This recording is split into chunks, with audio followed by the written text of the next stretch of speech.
Yes. Who was the real culprit behind the diminishing number of lambs? Indeed, the direct culprit was the shepherd. He held all the power, fulfilling wishes at a price. The lambs knew the risks, yet succumbed to temptation.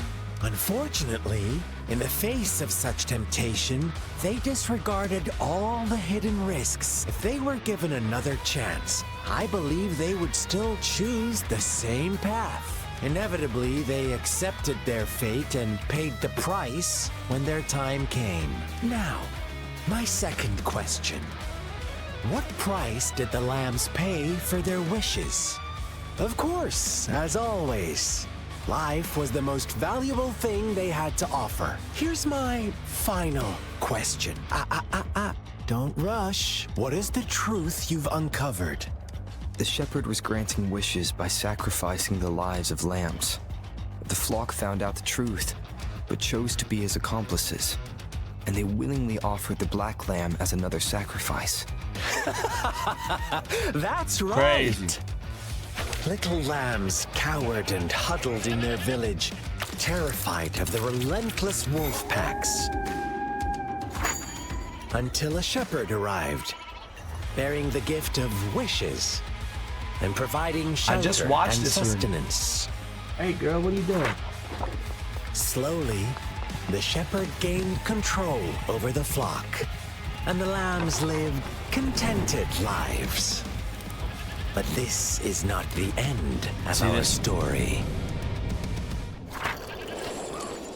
The shepherd found the solitary black lamb in his flock and offered to grant any wish it desired. In exchange, he wanted one of its companions as a sacrifice. The black lamb refused, and it was shunned by its flock, left without shelter or sustenance. He's the black lamb. After the black lamb's exile, more lambs continued to vanish. The shepherd then blamed the black lamb for breaking the rules and withheld his wish-granting power as punishment. Crazy.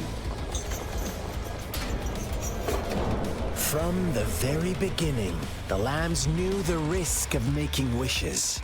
They too could become sacrifices for those of others. But they always believed it wouldn't be them. Until somebody else had a wish at their expense. Meanwhile, some lambs reasoned that since they had already risked being sacrificed for someone else's wish, it was then only fair to pass on that risk for a chance at fulfilling their own desires. And so they continued to play the game. They all knew the consequences, but chose to remain silent. Crazy. Fearful, yet greedy, they followed the shepherd's orders and made wishes again and again. Until one day, a brave black lamb spoke up, shattering the flock's facade, their illusion of a peaceful and happy life.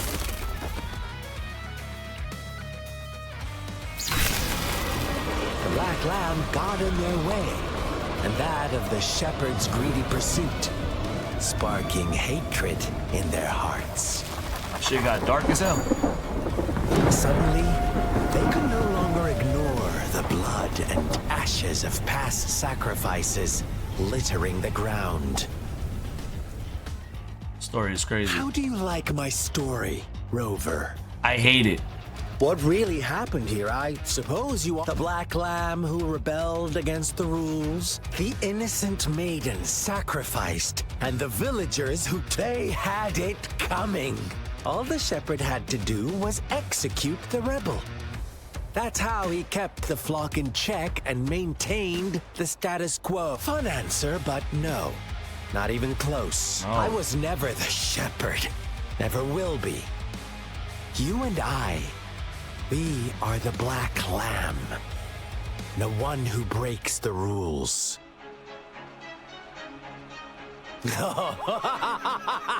Well then, let's see if this black lamb is going to end up like you say. Come on, now I gotta fight his ass.